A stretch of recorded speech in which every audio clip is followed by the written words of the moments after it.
तो बारिश ऑलमोस्ट शुरू हो चुकी है और लॉकडाउन भी जो है ख़त्म तो नहीं हुआ, लेकिन काफ़ी खुल चुका है।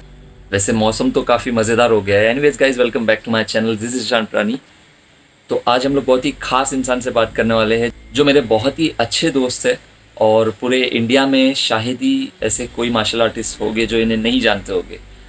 तो सर, मैं तो आपको बहुत अच्छे से जानता हूँ, हमारी यूट्यूब फैमिली को आप अपने बारे में बताएं।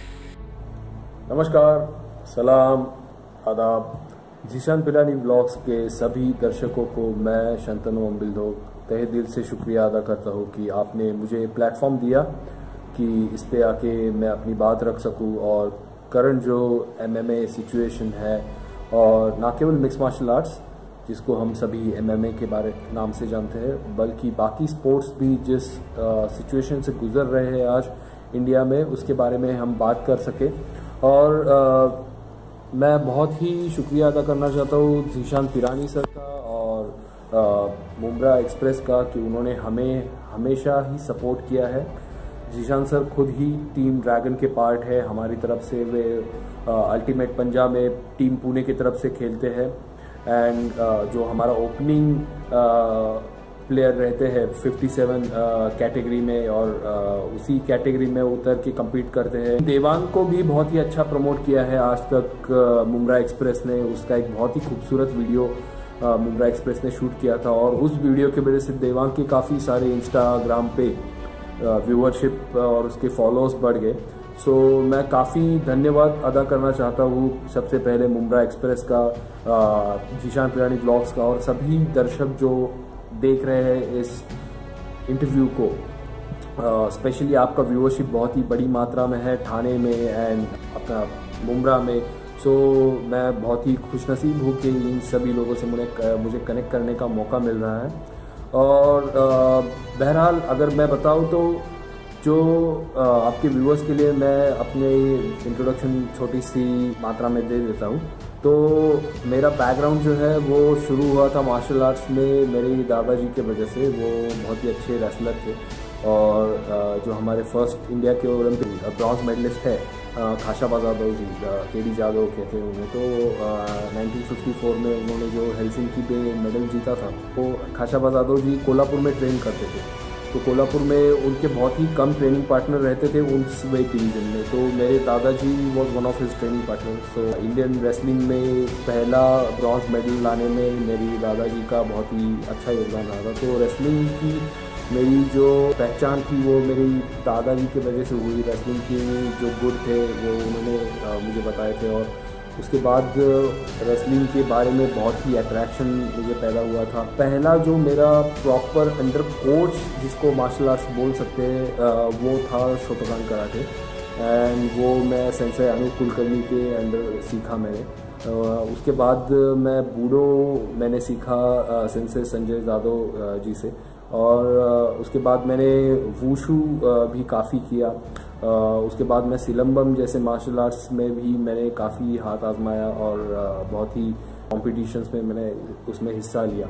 और सिलम्बम की अगर बात करें तो वो मैं लखन जादव सर और उनकी टीम की वजह से वो सीख पाया, जो कोल्हापुर के बहुत ही प्राउड मार्शल आर्टिस्ट है। एंड उन्होंने बहुत ही अंतर्राष्ट्रीय लेवल पे बहुत अलग मंचों पे रिप्रेजेंट किया है इन टर्म्स ऑफ जो मर्दानी कह रहे थे महाराष्ट्र का मार्शल आर्ट्स है, तो वहाँ पे उन्होंने अपने कलागुण दिखाए हैं। और सिलम्बम का स्पेशली बात करें तो वर्ल्ड चैंपियन जो सिलम्बम के महाराष्ट्र के पहले रहे थे, सिल्वर मेडलिस्ट रहे थे वर्ल्ड चैंपियनशिप में, प्रतीक धोतमल, तो वो मेरे सबसे करीबी दोस्तों में से एक है। तो उनसे मैंने बहुत सीखा, उनके साथ जिसको हम स्पारिंग बोलते हैं, तो वो स्पारिंग भी बहुत किया था, और बहुत ही आज भी मेरे वो करीबी दोस्त है।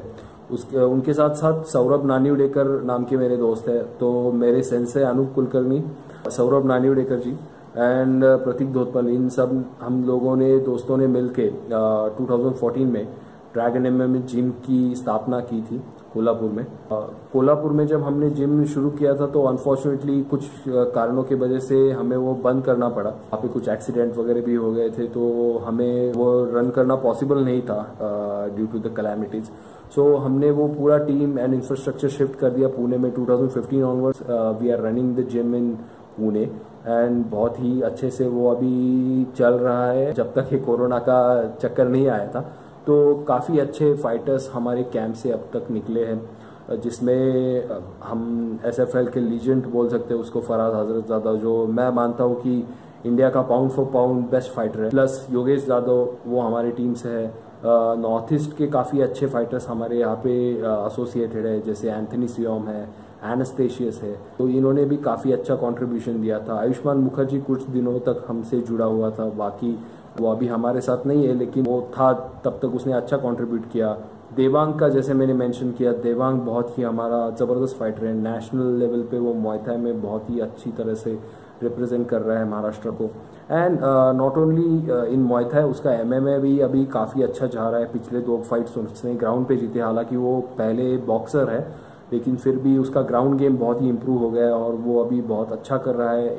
Ground game as well, ground game जिसको बोलते हैं हम ग्रैपलिंग, जो रेसलिंग और कुश्ती वगैरह, रेसलिंग, जूडो, जिजित्सु, ये चीज़ें जिसमें आती है, उसमें भी देवांग काफ़ी इम्प्रूव कर रहा है। सो हालांकि हम देवांग के लिए टारगेट पकड़ रहे हैं कि ओलंपिक खेले 2024 का मुay थाई में, और अभी वो मैं भी चाहता हूँ कि स्ट्राइकिंग पे फोकस करे और ज़्यादा MMA में ना आए, क्योंकि स्ट्राइकिंग उसका प्रीडोमिनेंटली एक अच्छा पेस बन चुका है, और अगर वो खाली स्ट्राइकिंग पे फोकस करेगा तो वो MMA में भी जा सकता है। तो मैं जैसे बता रहा था कि कराटे, वुशु, इसके बाद मुझे MMA जब मैंने करने का फुल टाइम डिसाइड किया, तब मैंने टाइगर मुay थाई फुकेट में ट्रेनिंग ली, एंड उसके बाद उस ट्रेनिंग का यूज़ मैं अभी अपने जो भी स्टूडेंट्स हैं उनको पुणे में करवा के दे रहा था जब तक ये लॉकडाउन नहीं हुआ।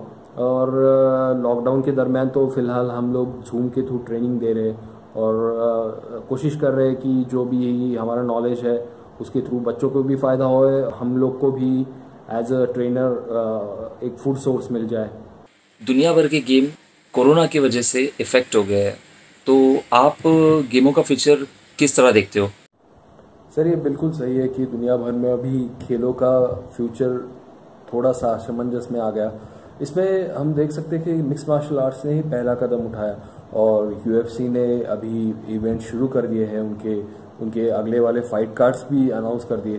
तो हम कह सकते हैं कि एज अ मार्शल आर्टिस्ट हम लोग को इसकी वजह से काफ़ी प्राउड फील होना चाहिए कि खेल जब दुनिया भर के बंद पड़े थे, नेशनल इंटरनेशनल स्पोर्ट्स, तब पहला कदम जो खेलों के अगले पड़ाव की ओर किसी ने उठाया तो वो मिक्स मार्शल आर्ट्स ने उठाया और UFC ने उठाया। तो अभी जो अगला फ्यूचर दिख रहा है खेलों का, वो काफ़ी असमंजस में है, और क्योंकि बहुत सारे खेल इससे बहुत बुरी तरह इफेक्ट हो गए हैं, जैसे स्विमिंग। जब तक कोरोना इस दुनिया में रहेगा शायद ही स्विमिंग को परमिशन मिल पाएगी, क्योंकि अगर आप पानी में उतरते हो और आपके पास, अगर आप एसिम्प्टोमेटिक भी होते हो, तब भी आप पूल में मौजूद बाकी सभी लोगों को इन्फेक्टेड करोगे। तो ऐसे बहुत सारे खेल हैं जो इन्फेक्शन के लिए वो बढ़ावा देंगे। बहुत लोग ऐसा भी मान रहे हैं कि जिम्स की वजह से इन्फेक्शन बढ़ सकता है। मेरा इसमें ये मानना है कि जिम्स को अगर हम रिस्ट्रिक्ट रख के और एक वक्त एक फ्लोर पे 4 से 5 लोग ही आने दें, तो जिम्स के वजह से फैलाव होने का पॉसिबिलिटी कम है। इनफैक्ट आपकी जो फेफड़े है वो फेफड़े जिम्स की वजह से मजबूत बनते हैं, और अगर आप मार्शल आर्ट्स प्रैक्टिशनर हो या ऐसा कोई स्पोर्ट्स खेलते हो जिससे आपका कार्डियो इम्प्रूव होता है, तो उसके वजह से आपको फायदा होगा। हालांकि स्विमिंग से भी कार्डियो इम्प्रूव होता है, लेकिन वहाँ तो डायरेक्ट इन्फेक्शन का चांस है, तो स्विमिंग का थोड़ा प्रोबेबिलिटी कम है कि वो न्यू नॉर्मल में भी सर्वाइव कर पाए। बहरहाल बाकी स्पोर्ट्स की तरफ काफ़ी सारे इन्वेंशंस बन रहे हैं अभी, और नए नए टेक्निक्स आ रहे हैं कि सोलो ड्रिल्स किस तरह से करें। जैसे अभी मिक्स मार्शल आर्ट्स है या बाकी सारे मार्शल आर्ट्स है, उसमें आपको पार्टनर्स की ज़रूरत पड़ती है। तो दुनिया भर में जो भी टॉप ट्रेनर्स है वो अभी इन्वेंट कर रहे हैं कि नए नए सोलो ड्रिल्स इन्वेंट कर रहे हैं, जो वो फाइटर्स को अलग अलग माध्यम से इत्तला कर रहे हैं कि आप किस तरह से आपका गेम इम्प्रूव कर सकते हो विद द सोलो ड्रिल्स। तो ये चीज़ हो रही है कि आप एज अ स्पोर्ट्समैन इससे किस तरह से निकल पाओ, इसके ऊपर काफ़ी रिसर्च हो रहा है। एक चीज़ ये है कि रेवेन्यू जनरेशन, स्पॉन्सरशिप जो देते थे स्पोर्ट्स को बहुत सारे कंपनीज, तो उसमें काफ़ी बहुत इम्पैक्ट पड़ा है। अगर लोग स्पोर्ट्स देखेंगे नहीं ग्राउंड में आके तो स्पॉन्सर्स ज़्यादा इंटरेस्ट दिखाने का चांसेस थोड़ा कम हो जाता है। हालांकि ब्रॉडकास्टर्स के वजह से स्पॉन्सर्स को ज़्यादा दिक्कत नहीं होनी चाहिए, फिर भी क्राउड नहीं आ रहा है तो वो एक स्पॉन्सर्स को शायद बहाना मिल जाए इन टर्म्स ऑफ अदर स्पोर्ट्स जो क्रिकेटिंग नॉन क्रिकेटिंग स्पोर्ट्स है, स्पेशली इंडिया में ऑलरेडी स्पॉन्सर लोग बहुत बहाना ढूंढते हैं कि वो स्पॉन्सरशिप से किसी तरह बच निकले या कम से कम स्पॉन्सरशिप दे दे किसी इवेंट को। और मोस्ट ऑफ दी स्पॉन्सर्स जो स्पॉन्सरशिप देते हैं वो CSR एक्टिविटी के तहत देते हैं। हालांकि हम लकी है, ड्रैगन MMA जिम को बहुत अच्छे स्पॉन्सर्स मिले हैं in terms of perennial technology and perennial sports, लेकिन बाकी सारे जिम्स को मैंने देखा है और बाकी सारे प्रमोटर्स को मैंने देखा है कि वो बहुत अच्छी स्पॉन्सर जनरेशन नहीं कर पाते थे। और ये तो काफ़ी बड़ी दिक्कत रहेगी क्योंकि अभी तो आप डायरेक्ट कांटेक्ट में नहीं हो इन टर्म्स ऑफ क्राउड, तो क्राउड नहीं देख पाएगा जो भी आपके इवेंट के स्पॉन्सर्स रहेंगे। तो वो एक दिक्कत है जिसका मेरे ख्याल से बहुत ही बुरा असर मैं देख रहा हूँ स्पोर्ट्स पे। और मैं चाहता हूँ कि स्पॉन्सर्स को अट्रैक्ट करने के लिए कुछ नए इनोवेटिव आइडियाज ढूंढने पड़ेंगे और इसके लिए शायद स्पोर्ट्समैन्स का जो सोशल मीडिया है उसका यूज इवेंट ऑर्गेनाइजर्स कर सकते हैं। और मैं एक और चीज़ की तरफ ध्यान देना चाहता हूँ कि एथलीट्स का जो डाइट को स्पॉन्सरशिप देने वाले कंपनीज है, मैं सभी कंपनीज से दरख्वास्त करना चाहता हूँ कि आप वो स्पॉन्सरशिप बंद मत कीजिए। अदरवाइज अगर कोरोना दुनिया से चला जाता है तो वो एथलीट जो अपना प्रैक्टिस मिस कर चुका होगा because of lack of diet, तो वो भर के नहीं निकल सकता। तो आप अपनी स्पॉन्सरशिप उन एथलीट्स की तरफ बिल्कुल जारी रखिएगा। मिक्स मार्शल आर्ट का UFC ने 249th इवेंट जो ऑर्गेनाइज किया था, और भी 2 इवेंट ऑर्गेनाइज किए थे जो बिना क्राउड के हुए थे। तो आपको क्या लगता है कि दूसरे स्पोर्ट्स भी इन फ्यूचर बिना क्राउड के ही होने वाले? ये बहुत ही इंटरेस्टिंग क्वेश्चन है। जैसे मैंने ऊपर के भी क्वेश्चन का आंसर देते हुए बताया कि शायद जब तक कोरोना इस दुनिया में है तब तक हमें कुछ न्यू नॉर्मल के स्टेप्स अडॉप्ट करने पड़ेंगे, जिसमें शायद बिना क्राउड या रिस्ट्रिक्टेड क्राउड जैसे एक नया कॉन्सेप्ट UFC ला रही है, ऐसा मेरे सुनने में आया कि हर 4 सीट्स पे एक ही बंदा बैठेगा और उसके बीच में 3 सीट्स एम्प्टी रहेंगे, फिर एक बंदा बैठेगा, फिर 3 सीट्स एम्प्टी रहेंगे और फिर एक बंदा बैठेगा। तो इस तरह से वो अपना रेवेन्यू 1/4 से घटा रहे हैं। लेकिन कुछ भी जीरो रेवेन्यू मिलने से अच्छा है एटलीस्ट कुछ ना कुछ रेवेन्यू जनरेट होता रहे। और इसके थ्रू मेरे ख्याल से UFC या बाकी सारे जो स्पोर्ट्स है वो बहुत ही अच्छी तरह से कुछ ना कुछ तो रेवेन्यू जनरेट कर पाएंगे, राइट? क्योंकि अगर कोई भी वहाँ पे नहीं रहेगा और ऐसे ही इवेंट्स चलते रहेंगे तो क्राउड के थ्रू जो रेवेन्यू जनरेट होगा वो तो पूरा बंद ही रहेगा। और उसमें स्पोर्ट्समैन्स को भी मेंटली वैसे ही लगेगा जैसे वो एक प्रैक्टिस मैच खेल रहे हो। अगर क्राउड वहाँ पे नहीं रहेगा तो वो बड़े स्टेज का एनवायरनमेंट भी वहाँ पे नहीं रहेगा। रिसेंटली रमीज राजा जी ने उनके यूट्यूब चैनल पे, जो पाकिस्तानी क्रिकेटर भूतपूर्व रहे हैं, तो उन्होंने कहा था कि क्राउड के बिना जो PSL का सीजन रहा, पाकिस्तान सुपर लीग का जो क्रिकेट सीरीज होती है हमारे IPL के तर्ज पे वहाँ पे, तो जो मैचेस बिना क्राउड के रहे उसमें वो मज़ा ही नहीं आ रहा था, ना कि कमेंटेटर्स को ना कि प्लेयर्स को। और जो लेवल ऑफ कंपटीशन दिख रहा था विद द क्राउड वो काफ़ी डाउन हुआ था when crowd was not there. So ये चीज़ हमें भी ध्यान रखनी पड़ेगी कि अगर हम स्पोर्ट्स की तरफ इंडिया में बढ़ते हैं इन फ्यूचर और इंडिया में स्पोर्ट्स इवेंट शुरू होते हैं तो हमें बहुत ही फूक के कदम रखना पड़ेगा। जैसे पहले शायद हमें 6 चेयर्स पे एक बंदे को बिठाना पड़ेगा, अगर वो प्रयोग यशस्वी हो जाए तो हम 3 चेयर पे एक बंदे को बिठा सकते हैं। और क्राउड को स्टेडियम तक अंदर आने तक जो सोशल डिस्टेंसिंग मेंटेन रखना पड़ेगा उसमें सिक्योरिटी सर्विसेज का, पुलिस का बहुत ही बड़ा योगदान रहेगा। क्योंकि उसमें उन पे भी काफ़ी भार पड़ेगा, क्योंकि जब रोज़ के थ्रू वो अंदर आते हैं तब बहुत ही इसेंशियल होगा कि उनको वहाँ तक स्टेडियम तक अंदर पहुँचने में और स्टेडियम से बाहर पार्किंग तक जाने में सोशल डिस्टेंसिंग मेंटेन रहे एंड पूरे सोशल डिस्टेंसिंग मेंटेन करके अपने अपने घर जाए, क्योंकि ऐसे काफ़ी सारे चीज़ें अभी बाहर निकल रही है कि लोग अनाज बांट रहे हैं एंड लोग मदद कर रहे हैं दूसरे लोगों की, जो पीपल इन नीड है, जिनको बोल सकते हैं जिनको मदद की ज़रूरत है। ऐसे लोगों को मदद करते वक्त जो मदद कर रहे हैं उनको कोरोना हो रहा है। अभी मुंब्रा के एमएलए जितेंद्र आव्हाड साहब को भी उसकी वजह से ही कोरोना का इन्फेक्शन हो गया, क्योंकि उन्होंने काफ़ी सारे लोगों को जिनको ज़रूरत थी वहाँ पे इन्फेक्शन के बाद बहुत ही फुर्ती से कदम उठाया और मदद करने की कोशिश की, और वहाँ पे ही उनको कोरोना हुआ। तो social distancing in the crowd बहुत ही ज़रूरी है फ़िलहाल।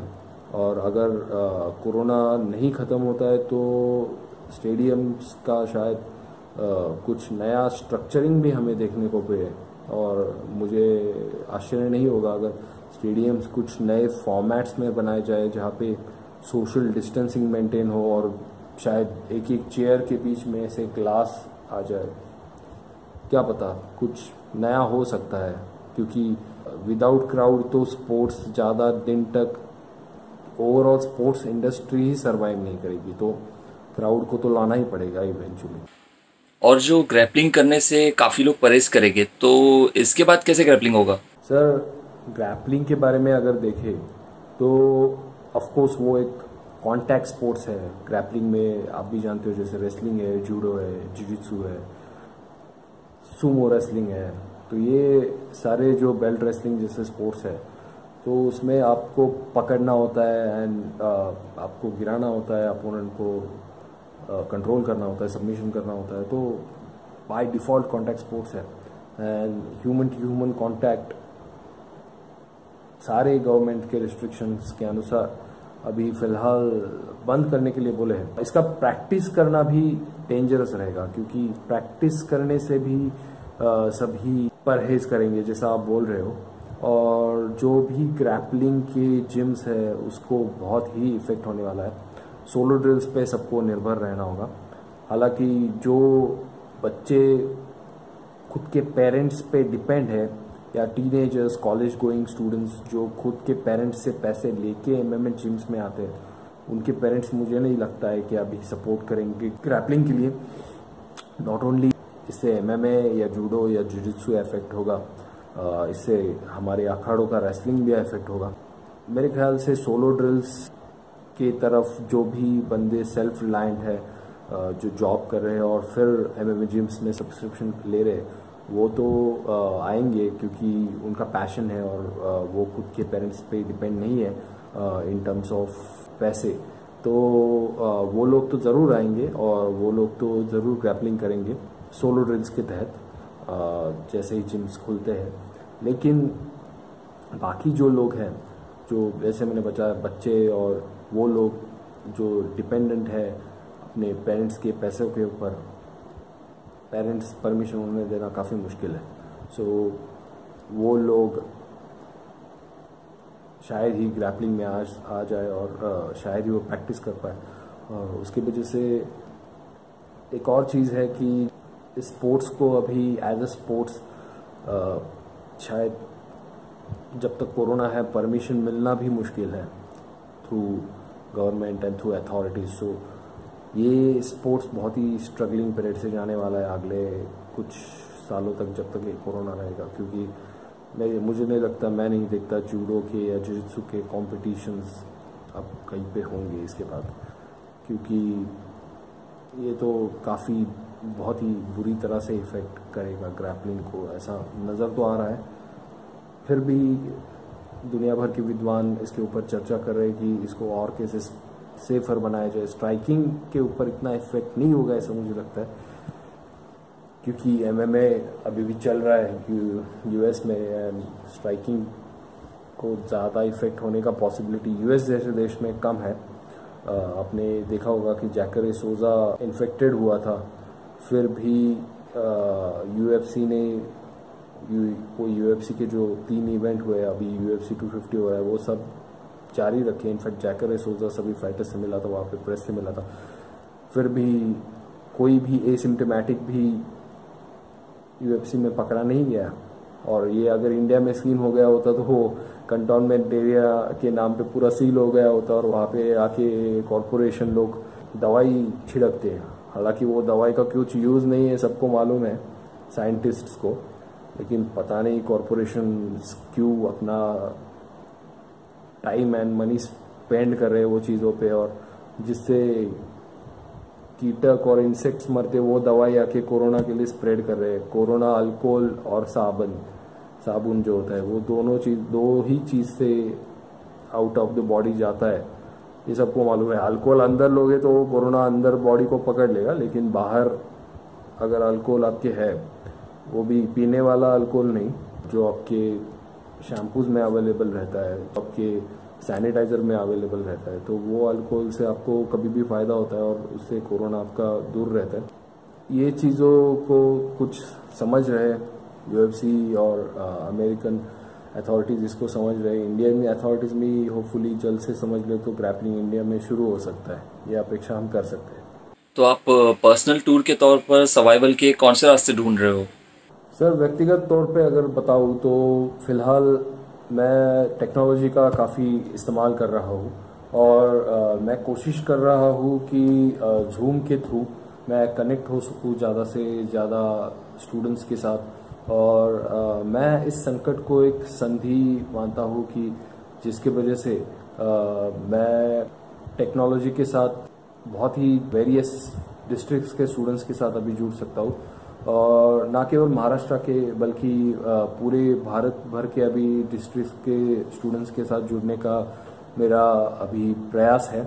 और आपका बहुत ही अच्छा फॉलोअरशिप है मुंब्रा में एंड ठाणे डिस्ट्रिक्ट में, तो मैंने जैसे बताया कि मैं इस संकट को एक संधि के तौर में परावर्तित करना चाहता हूँ, और मैं चाहता हूँ कि मुंब्रा के, ठाणे के जो स्टूडेंट्स हैं मार्शल आर्ट्स की, तो वो इस वीडियो को देखे और वो ड्रैगन एमएमए जिम पुणे के साथ जुड़ पाए। आप अगर डिस्क्रिप्शन में मेरा नंबर देंगे तो उसमें जो भी स्टूडेंट्स अप्रोच करेंगे मुझे, तो उनको मैं जूम ट्रेनिंग में एसोसिएट कर सकता हूँ। अभी जैसे नॉर्मल सिचुएशन में फ्लोर पे जितने स्टूडेंट्स रहते थे जिम में, उनको ही हम ट्रेन कर पाते थे, तो एक वक्त जो भी फ्लोर पे स्टूडेंट्स थे उससे काफ़ी बड़ी संख्या में अभी हम कनेक्ट कर सकते हैं।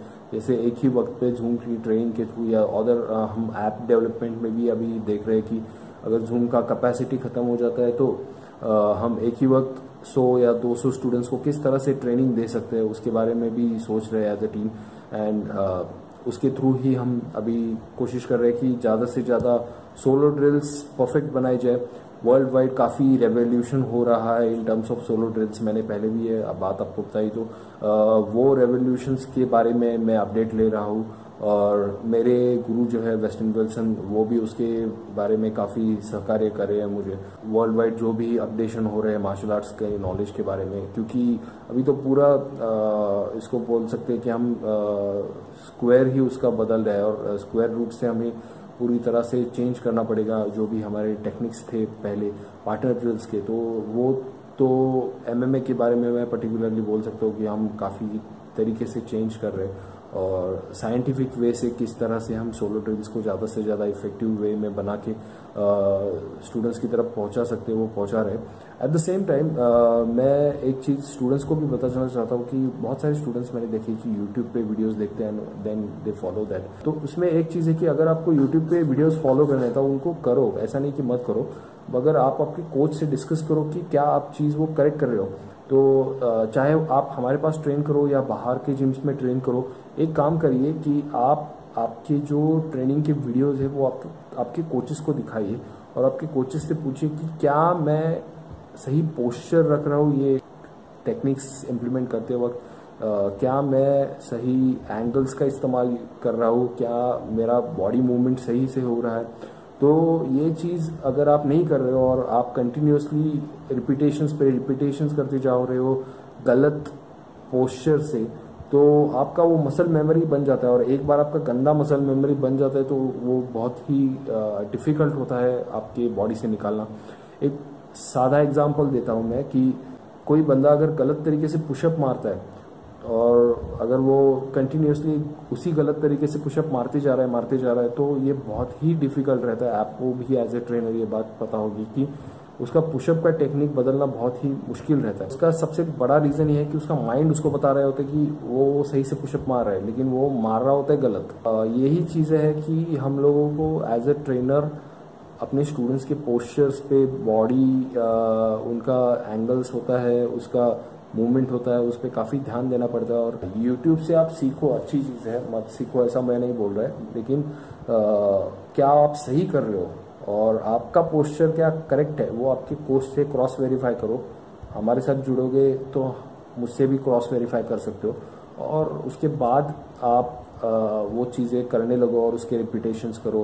कितने रिपीटेशंस करने चाहिए उसका भी पर्सन टू पर्सन डिफर होता है, तो वो चीज़ों का भी आपको ध्यान रखना पड़ेगा, और उसके बाद ही आपको ये चीज़ें आपकी ट्रेनिंग में इम्प्लीमेंट करनी पड़ेगी।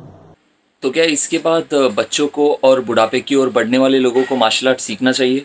अब ये बहुत ही इंटरेस्टिंग क्वेश्चन है, क्योंकि कोरोना का सबसे ज़्यादा जो धोखा है वो बच्चों को और बूढ़ों को है, ये वर्ल्ड वाइड दिख रहा है, क्योंकि सबसे ज़्यादा इन्फेक्टेड लोग बच्चे और बूढ़े ही हैं। इसमें मेरे ख्याल से एक चीज़ तो हमें देखनी पड़ेगी कि most of the small kids या जो भी बूढ़े हैं वो किसी एकेडमी में अभी तो आके मार्शल आर्ट सीख नहीं रहे, तो उन्हें जो भी वीडियो कॉल्स के थ्रू, जूम ट्रेनिंग के थ्रू या वीडियो कॉन्फ्रेंसिंग के थ्रू जहाँ पे भी अवेलेबल हो, वो मार्शल आर्ट्स की ट्रेनिंग करने में कोई परहेज़ नहीं होने चाहिए।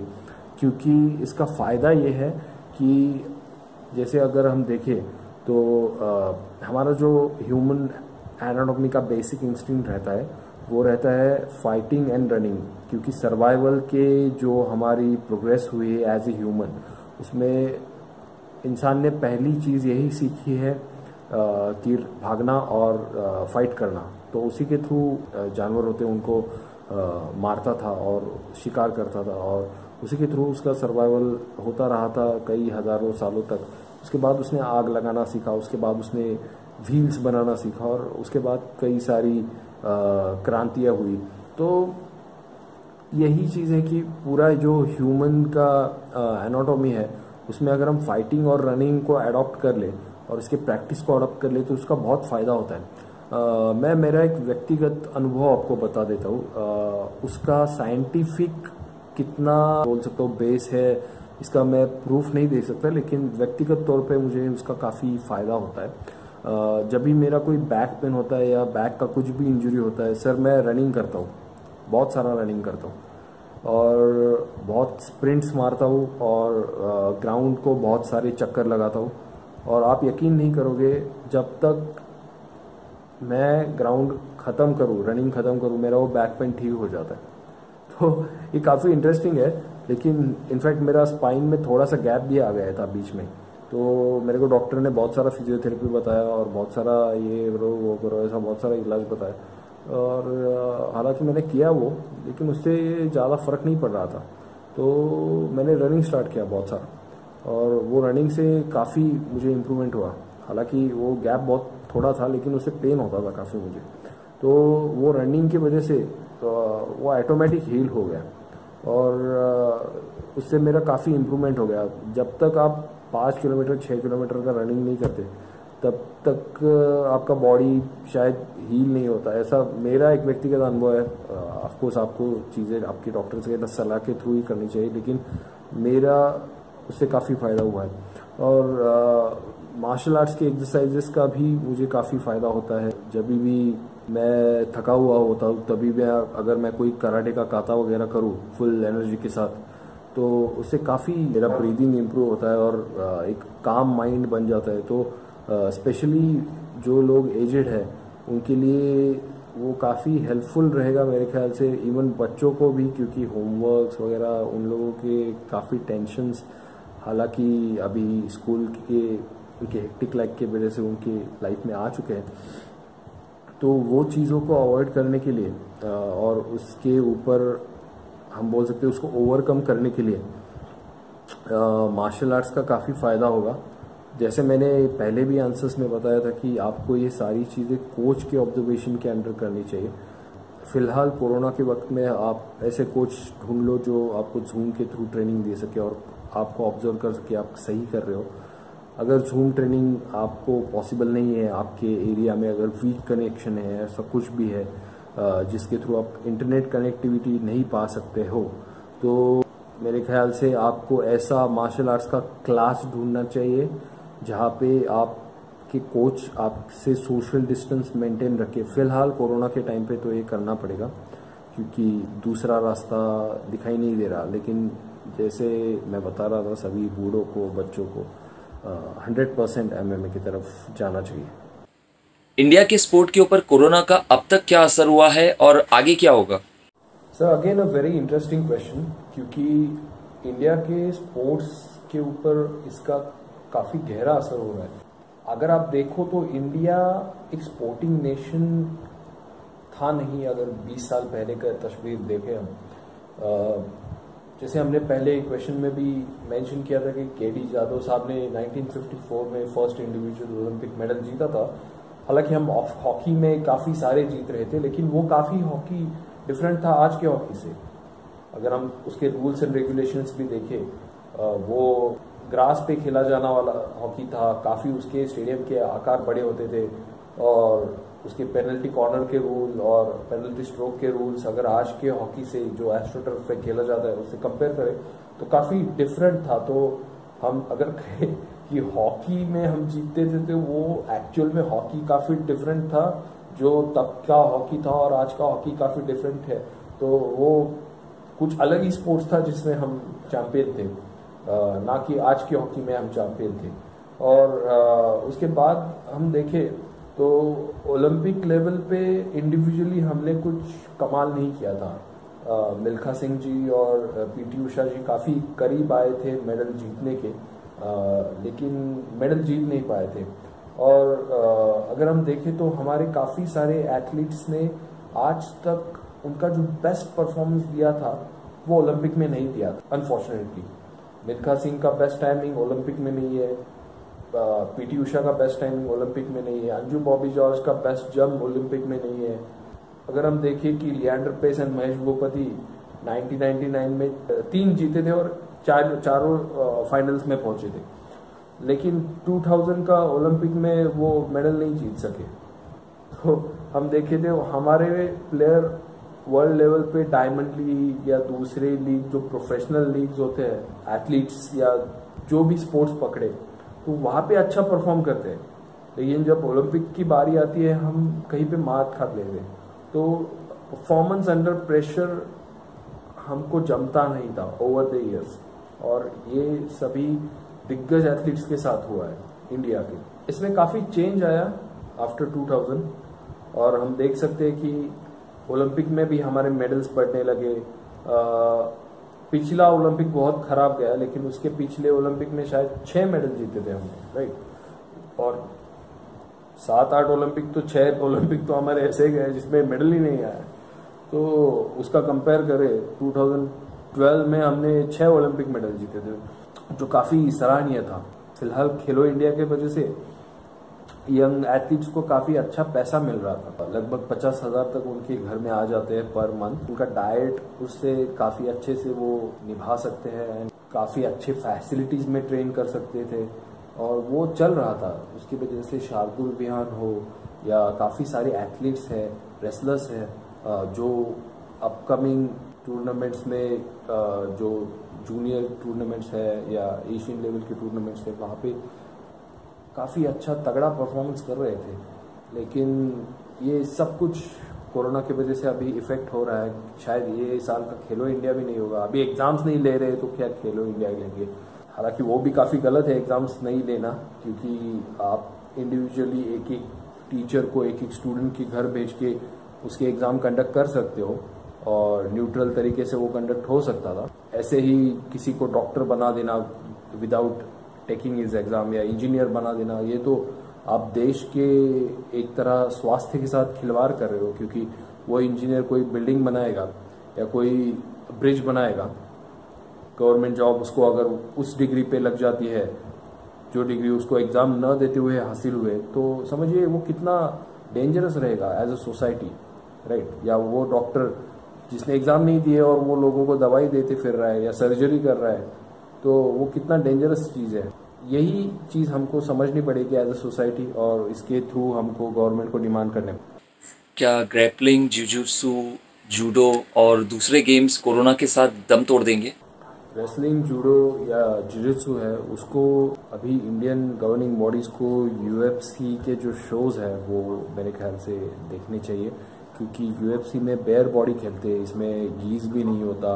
और अगर कोरोना में सबसे इन्फेक्टेड देशों में से एक अमेरिका है, और वहाँ पे अगर बेयर बॉडी स्पोर्ट्स हो रहा है और वो फाइटर लोग अगर इन्फेक्टेड नहीं हो रहे, तो क्या हम छोटे स्तर पर इसको ऑर्गेनाइज कर सकते हैं वाइल वेयरिंग घी? ये भी हमें सोचना पड़ेगा, क्योंकि गवर्निंग बॉडीज़ को हमारे इंडियन स्पोर्ट्स अथॉरिटीज़ और बाकी स्पोर्ट्स मिनिस्ट्री को भी ये चीज़ देखनी पड़ेगी कि अमेरिका जैसे देश में, हालांकि ये चीज़ UFC काफ़ी सारे स्टाफ को इन्वॉल्व करके ऑर्गेनाइज कर रहा है, फिर भी उनके एथलीट्स अगर इन्फेक्टेड नहीं हो रहे, तो क्या हम लोग को भी ये सोचना चाहिए कि किस तरह से हम छोटे स्तर पे एक एक टूर्नामेंट ऑर्गेनाइज कर सके। जैसे एक महाराष्ट्र के सिलेक्शन ट्रायल पकड़ लीजिए नेशनल के जिujutsu के, तो वो एक दिन में ख़त्म हो जाते हैं, राइट। और 50-60 एथलीट या 100 एथलीट महाराष्ट्र भर से आते हैं, ग्रैपलर्स, और अलग अलग वेट डिवीजन में compete करते हैं एक दिन में, और घर जाते हैं। जो भी सिलेक्ट होता है, जो भी जीतता है अपने अपने डिवीजन में मेडल्स या गोल्ड मेडल, वो उसके अनुसार नेशनल के लिए क्वालिफाई हो जाता है, राइट। अगर हम देखें तो यही चीज़ अगर हम 7 या 8 दिन का बनाए, तो कुछ न होने से अच्छा है कुछ न कुछ होते रहे। मेरे कहने का मतलब ये है कि अगर आप ऑर्गेनाइज ही नहीं करोगे स्पोर्ट्स, तो कुछ होगा ही नहीं, राइट। और स्पोर्ट्स बंद पड़ जाएगा पता नहीं कितने सालों तक। फिर हम उठेंगे और कोशिश करेंगे कि स्पोर्ट्स हो जाए, और हड़बड़ाहट में हम शायद ऐसा डिसीजन ले ले जिससे वायरस फैल सकता है।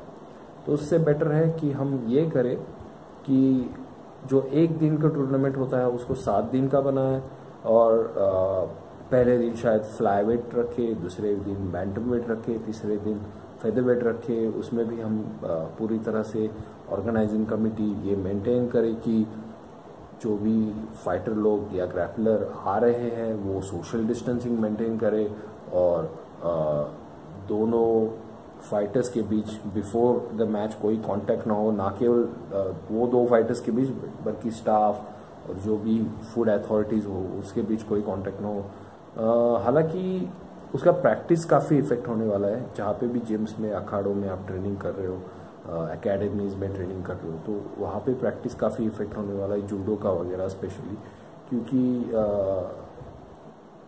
इसमें काफ़ी सारे जूडो ट्रेनर्स को, जिujutsu ट्रेनर्स को एसोसिएशन बना के आगे आना पड़ेगा, और हमें Sports Authority of India, sports ministry, इन सबको निवेदन देना पड़ेगा कि हम लोग इस तरह से सोशल डिस्टेंसिंग मेंटेन रख के ये स्पोर्ट्स आगे चला सकते हैं। और फिर भी काफ़ी मुश्किल रहेगा, इसके न्यू नॉर्म्स आने चाहिए, और काफ़ी इस पर रिसर्च होना चाहिए कि किस तरह while being in the contact आप इसको अवॉइड कर सकते हो। सैनिटाइज़र कितनी मात्रा में लगाना चाहिए, कैसे लगाना चाहिए, काफ़ी रिसर्च होना इस पे ज़रूरी है। और वर्ल्ड वाइड चल रहा है, ऐसा मैं नहीं बोलूँगा कि रिसर्च नहीं चल रहा है और इस पे डिस्कशन नहीं हो रहा है, लेकिन जो मात्रा में होना चाहिए वो मात्रा में डिस्कशन और रिसर्च नहीं चल रहा है, ये भी अनफॉर्चुनेट ट्रूथ है। और कई लोग वैक्सीन का इंतज़ार करें कि आज आएगा वैक्सीन, मेरे करण अर्जुन आएंगे, इस तरह जो राखी आस लगा के बैठी थी करण अर्जुन में, उसी तरह लोग वैक्सीन का राह देख रहे। लेकिन क्या वैक्सीन सच में आने वाला है? ऑलरेडी वैक्सीन के ट्रायल्स हो रहे हैं, उसके रिजल्ट्स के बारे में कहीं पे भी बात नहीं हो रही।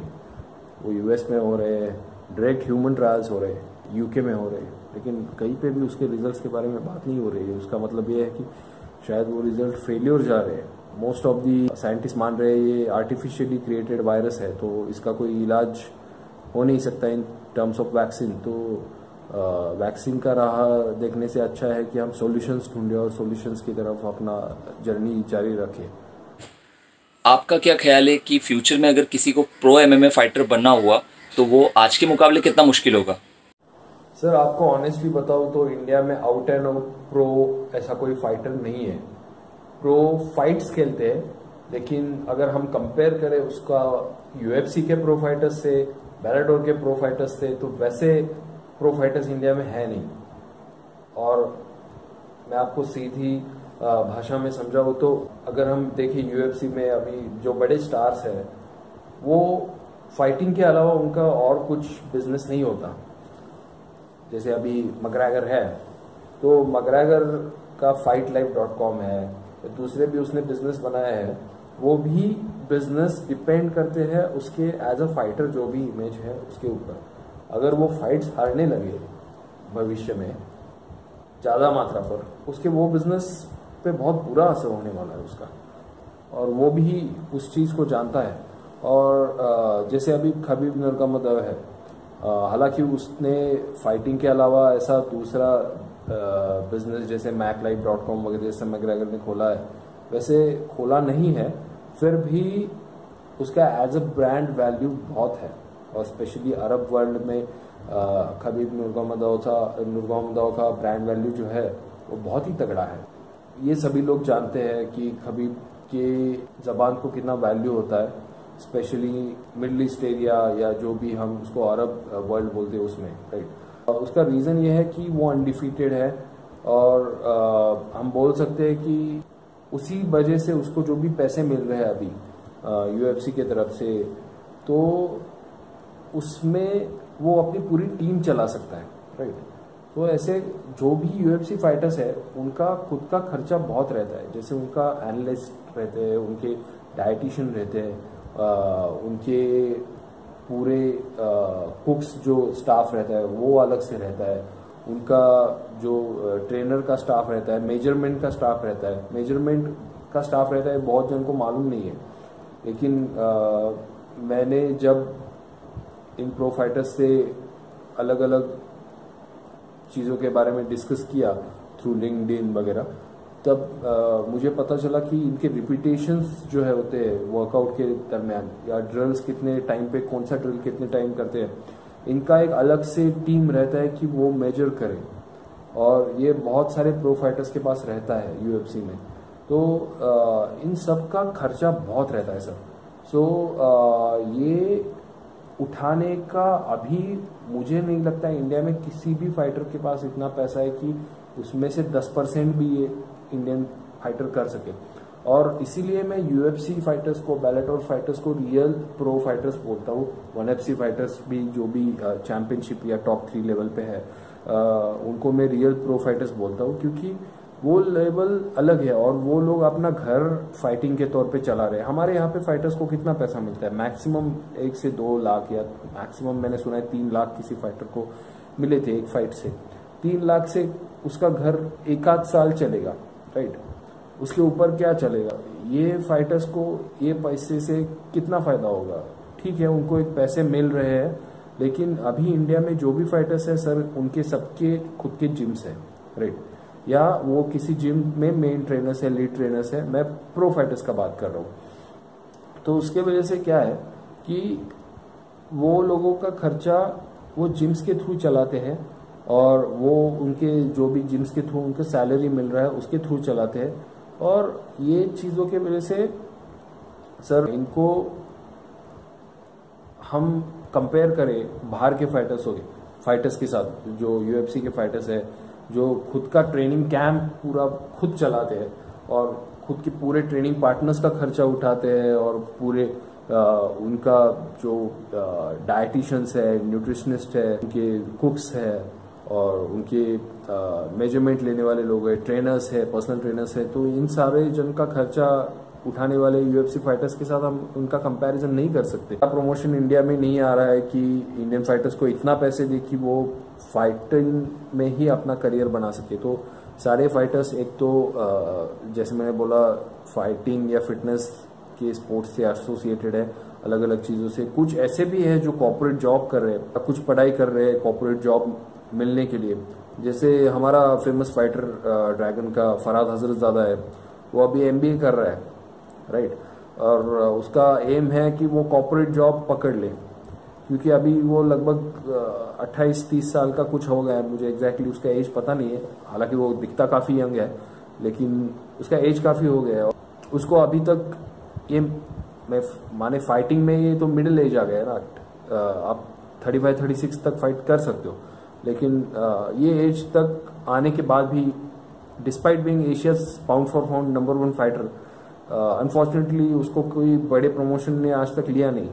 मैं हालांकि चाहता था कि 1FC में उसको अपॉर्चुनिटी मिले, लेकिन हालांकि आज तक 1FC या ब्रेव ने भी उसका कॉन्ट्रैक्ट एक्सटेंड नहीं किया। अनफॉर्चुनेटली करना चाहिए था। मैं काफ़ी एक्सपेक्ट कर रहा था कि ब्रेव उसको थोड़े ज़्यादा फाइट दे, क्योंकि उसने जो डेब्यू फाइट खेला था ब्रेव में बहुत ही ज़बरदस्त कमाल का प्रदर्शन किया था, लेकिन अनफॉर्चुनेटली वो उसको मिल नहीं पाया। पता नहीं क्या रीज़न थे उसके बारे में, लेकिन मैं चाहता हूँ कि उसको इंटरनेशनल प्रमोशंस ले ले, क्योंकि वो बंदा आके पुणे में या मुंबई में कॉर्पोरेट जॉब करेगा, ठीक है, उसको मिल जाएगा, क्योंकि he is a very talented guy, he has that ability. वो काफ़ी इंटेलिजेंट भी है कि MBA कंप्लीट करने के बाद वो अच्छा सक्सेसफुल कॉर्पोरेट करियर अपने आप के लिए डेवलप कर सकता है। लेकिन एज अ फाइटर वो खुद का, पुणे का, अफगानिस्तान का नाम जिस तरह से रोशन कर सकता था, शायद वो अभी नहीं हो रहा है। इसीलिए मैं अगर फरहाद के लेवल का फाइटर, जो हमारे साउथ एशिया का सबसे बेस्ट फाइटर है पाउंड फॉर पाउंड, अगर उसको ये दिन देखने पड़ते हैं तो ये किसी के साथ भी हो सकता है, और ये कभी किसी के साथ नहीं होना चाहिए। तो अपना करियर आप सिक्योर बना लो, एजुकेशन अच्छा रखो। लोग बोलते कि आप एजुकेशन रखने की कोई ज़रूरत नहीं है, आपको फाइटिंग सीखना चाहिए, मार्शल आर्ट्स आना चाहिए, और मार्शल आर्ट्स में ही आप नंबर 1 होने चाहिए। हाँ ठीक है, वो सब कुछ ठीक है, आपका 3-4 घंटे का मार्शल आर्ट्स का प्रैक्टिस आप डेली करते रहो, लेकिन आपका एजुकेशन बेस्ड जब होता है ना, क्योंकि ये स्पोर्ट्स बहुत क्रूएल है, आपको एक बार इंजरी होता है ना तो उसके बाद आप वापस नहीं आ सकते शायद केज में या रिंग में, अगर वो इंजरी भयानक हो तो इसलिए आप कभी भी बेहतर ही है यही है कि आप अपना खुद का एजुकेशन अच्छे से करो, एंड उसके बाद आप जंप मारो मार्शल आर्ट्स में for the competition level and for becoming pro. तो आपका एक करियर अगर सिक्योर हो और उसके साथ साथ आप मार्शल आर्ट्स में आ रहे हो और वहाँ पे शायद आपके बिजनेस एक्सपर्टीज या जो भी आपके नॉलेज है वो अगर इस्तेमाल करो तो वो भी एक अच्छा ऑप्शन है। तो ऐसा नहीं मैं बोल रहा हूँ कि इसके बाद प्रो फाइटर कोई बनने ना जाए या प्रो फाइटर मत बनो इंडिया में, आप बनो, लेकिन आपका एक बैकअप करियर होना ज़रूरी है, और सभी इंडियन प्रो फाइटर्स वो रख रहे हैं तो आप भी वो रख के चलो।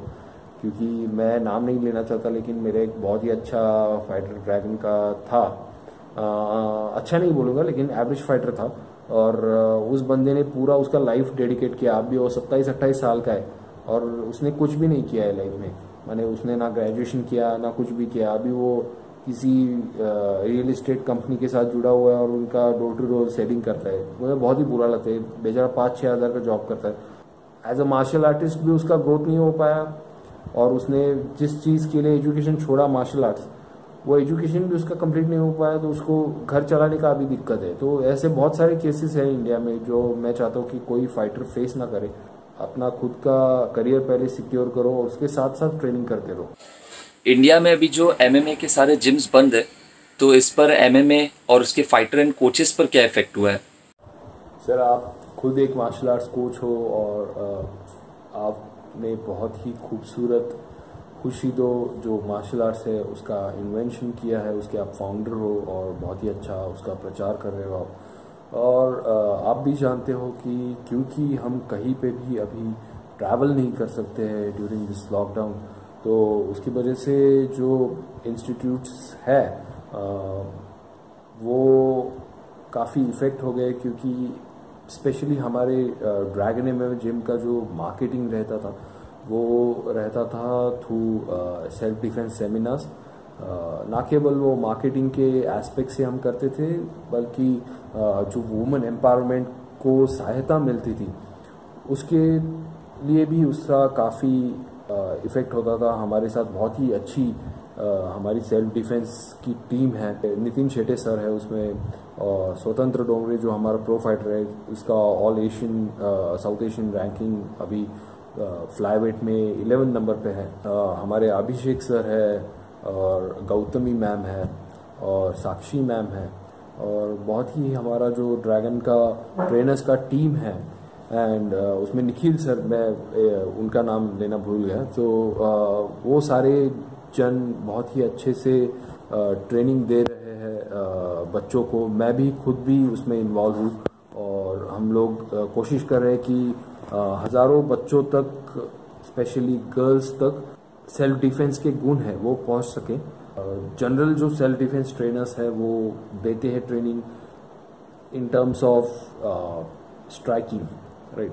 लेकिन अगर आप रेसलर से भिड़ोगे तो क्या करेंगी ये लड़कियां? तो हम जो फोकस रखते हैं वो रियल फाइटिंग पे, और हम कोशिश करते हैं कि उनको अगर वो बॉक्सर से भिड़े तो वो किस तरह से डिफेंड कर सकते हैं, और अगर वो रेसलर से भिड़े तो किस तरह से डिफेंड कर सकते हैं। तो ये दोनों एस्पेक्ट्स पे डिफेंस जो है, स्ट्राइकर्स से डिफेंस और ग्रैपलर्स से डिफेंस, उसमें दोनों में हम उनको अच्छा करने की कोशिश कर रहे हैं। और मेरे ख्याल से जो कोचेस है वो उनको भी यही कोशिश करनी चाहिए जो इंडिया भर में है, कि अपने फाइटर्स को अच्छी से प्रिपेयर बनाए, और कोचेस को खुद को भी उनका नॉलेज कंटिन्यूसली अपडेट करना चाहिए। और ना केवल मार्शल आर्ट्स का नॉलेज बल्कि टेक्नोलॉजी का नॉलेज भी। और इसी के दरमियान हमारे जो आपने क्वेश्चन पूछा है मुझे, तो उसका आंसर है अभी जो इंस्टीट्यूट्स बंद है तो उन सबको हम कह सकते हैं कि जैसे हम जूम ट्रेनिंग प्रोवाइड कर रहे हैं ड्रैगन के थ्रू, जिसके लिए आप मुझसे कांटेक्ट कर सकते हो जिशान सर के थ्रू, या ये डिस्क्रिप्शन में जो भी नंबर या देंगे सर उसके थ्रू। इसके अलावा आप मुझसे लिंक्डइन, फेसबुक या ट्विटर पे भी जुड़ सकते हो। तो उसके थ्रू चाहे आप मुझसे जुड़े या किसी और भी कोचेस से जुड़े, तो उद्देश्य यही है कि आपका निगरानी के अंदर ट्रेनिंग रहे, क्योंकि कई बार हम लोग ब्लाइंड फॉलोइंग करते हैं या गलत तरीके से फॉलोइंग करते हैं, तो वो फॉलोइंग ना हो और आप ढंग से कोचिंग करो, आपके टेक्निक्स और आपके पोस्चर्स करेक्ट हो, और उसी के थ्रू आप इन फ्यूचर अपने आप को अच्छे से मार्शल आर्टिस्ट बना सकते हो। फॉर एग्जांपल पकड़ लीजिए, एक वेपन है नानचाकू, तो नैनचॉक्स का हम नानचाकू उसको हम हिंदी या इंडियन भाषा में बोलते हैं, उसको इंग्लिश उसका वर्ड नैनचॉक्स है। तो नैनचॉक्स का ट्रेनिंग अगर आप नैनचॉक्स खरीद लोगे तो आपको वो हमेशा कोच से पूछ के ही लेना चाहिए, क्योंकि कई बार मैंने देखा है बच्चे डायरेक्ट मेटल नैनचॉक्स पे जाते हैं, विच इज़ वेरी डेंजरस। अगर आपको ढंग से यूज़ नहीं करना आता है तो उससे इंजरी हो सकता है, और अगर आप सेल्फ प्रैक्टिस कर रहे हो तो, और वो बहुत ही गंदा इंजरी हो सकता है। तो कभी भी बेबी स्टेप्स लो मार्शल आर्ट्स में as a student and even as a trainer, कि आपको ट्रेनर्स को भी ये चीज़ देखनी चाहिए कि कोई बंदा पुशअप नहीं मार सकता है, तो मैंने देखा है ट्रेनर्स उसको पीटते हैं, तो ये मत करो, उसको ढंग से सिखाओ कि नी पे पुशअप कैसे मारे, वो हैंड पावर कैसे डेवलप करे, वो स्कोर स्ट्रेंथ कैसे डेवलप करे। पहले उसको मजबूत बनाओ उस चीज़ों में जिसमें वो वीक है, और वो ग्रेजुअली बनाओ, उसको डिमोटिवेट मत करो। और ये हम कर सकते हैं, ऐसा मुझे लगता है, अगर हम जूम ट्रेनिंग, कोई भी वीडियो ट्रेनिंग के थ्रू हो सकता है। मैंने ऑब्जर्व किया है कि जब आप वीडियो ट्रेनिंग पे रहते हो तब आप शायद वो डोजो की फीलिंग मिस करते हो, राइट। कोच भी कि कोचिस को भी एक कंसंट्रेशन लेवल मेंटेन रख पाना ड्यूरिंग द वीडियो ट्रेनिंग उतना मुश्किल होता है, और माने वो कई गुना मुश्किल है नॉर्मल ट्रेनिंग की से, क्योंकि आप कंटिन्यूसली नॉर्मल ट्रेनिंग में physically in contact with the other person रहते हो, आपके सामने वो हो रहा होता है, और ये थोड़ा सा दूर रहा होता है, इसलिए वो दुनिया में जाना थोड़ा मुश्किल रहता है। फिर भी आपको पूरा अपना संयम बना के और वो टाइम पे पूरा फोकस रख के वो स्टूडेंट्स के नीड को और उसकी फिजिकल एबिलिटीज़ को समझ के उसको डेवलप करना पड़ेगा। मेरे ख्याल से अभी जो बंद है एकेडमीज, अगर उसको गवर्नमेंट खोलने का परमिशन देता है तो अच्छी बात है। हम लोग को भी सोशल डिस्टेंस मेंटेन करना पड़ेगा और हम लोग को भी जिम्मेदार नागरिक की तरह पे देखना पड़ेगा कि किस तरह से हम समाज के लिए इससे एक बेहतरी लेके ला सके, क्योंकि लॉकडाउन में भी रेप्स हो रहे हैं, लॉकडाउन में भी मॉलेस्टेशन हो रहा है, और इसको अगर रोकना है तो स्त्रियों को मजबूत बनाना पड़ेगा। और स्त्रियों को मजबूत बनाने का सबसे अच्छा तरीका है कि उनको मार्शल आर्ट्स आए, ना कि खाली सेल्फ डिफेंस आए, क्योंकि सेल्फ डिफेंस सेमिनार में आप 4-5 चीज़ें सीखते हो। ये हम सेल्फ डिफेंस के हमारे सेमिनार्स में भी बता सकते हैं कि आप कुछ परमिटेशंस और कॉम्बिनेशन सीखते हो, जिससे आपका कॉन्फिडेंस बढ़ता है, और वो अच्छी बात है, आपको प्रैक्टिस करनी चाहिए। लेकिन आप रेगुलर मार्शल आर्ट स्टूडेंट बनोगे तो आपको लाइफ लॉन्ग फ़ायदा होगा उससे, और आप उसको लाइफ लॉन्ग इम्प्लीमेंट कर सकते हो, क्योंकि आपका मसल मेमोरी एक मार्शल आर्टिस्ट की तरह बन जाता है। फॉर एग्जांपल पकड़ लीजिए कि एक कोई लड़की है, मॉडल है, जिसको मार्शल आर्ट्स नहीं आता, उसका वो अगर एक ट्रेन कंपार्टमेंट में एक रेपिस्ट के साथ फंस जाए तो उसका सर्वाइवल का चांसेस कितना है। रोंडा रॉसी अगर फंस जाए वहाँ पे, रोंडा रॉसी UFC की बहुत ही फेमस MMA फाइटर है, राइट। तो सर्वाइवल के चांसेस हमेशा मार्शल आर्टिस्ट के ज़्यादा होते हैं, क्योंकि उनकी मसल मेमोरी अच्छी है और उनका फाइटिंग का technique with more and more practice उनका बॉडी अच्छे से डेवलप हो चुका है होता है फॉर द फाइटिंग।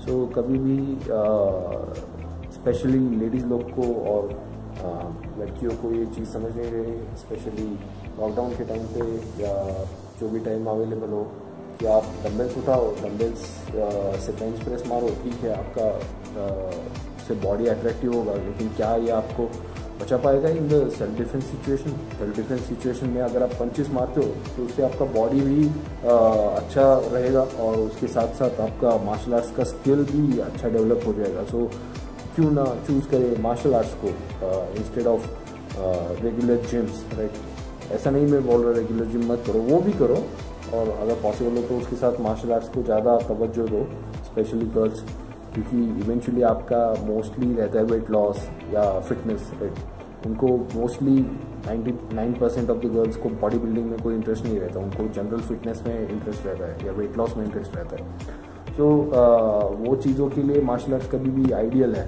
तो मेरे ख्याल से ये इंटरव्यू के थ्रू हम पहुंच सकते हैं ज़्यादा से ज़्यादा लड़कियों के मोबाइल्स में, और उनको ये मैसेज दे सकते हैं कि आप आपकी फिटनेस के लिए और स्ट्रेंथ के लिए और कंडीशनिंग के लिए मार्शल आर्ट्स की तरफ, मिक्स मार्शल आर्ट्स की तरफ बढ़ो। मैं पुनः एक बार धन्यवाद करना चाहता हूँ जीशान पिरानी ब्लॉग्स का, उम्रा एक्सप्रेस का, और उनके सारी टीम का, कि डॉक्टर जीशान पिरानी ने मुझे यहाँ इनवाइट किया और आपसे ये चर्चा करने के लिए ये अवसर दिया। धन्यवाद, और शबा खैर, और सबको अल्लाह सलामत रखे। अगर आपको ये वीडियो पसंद आया तो लाइक करो, शेयर करो, अपने थॉट्स कमेंट के अंदर बताओ, सब्सक्राइब करना मत भूलना, और सब्सक्राइब करते वक्त बेल आइकन जरूर दबाना। Thank you so much for watching. Till then, have a great day. As always, keep supporting. Be zealous.